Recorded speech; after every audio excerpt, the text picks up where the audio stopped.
করে নিচ্ছি। এইভাবে আলু ভাজি করলে খুবই মজা হয়, দেখতেও খুব ভালো লাগে।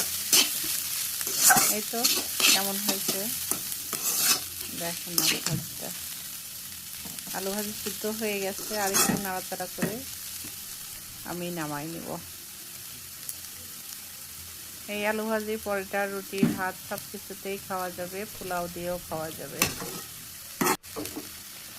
খুবই মজা আলু ভাজি। এই তো আমার ভাজিগুলো হয়ে গেছে, আমি এখন বাটিতে ঢেলে নিব।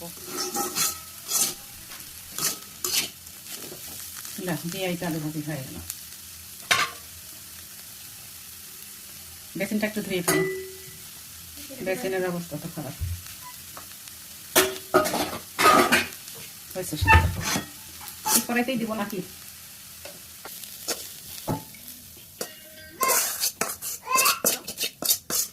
এই তো ভাজিগুলো আমি ঢেলে নিলাম, দেখেন কেমন হয়েছে।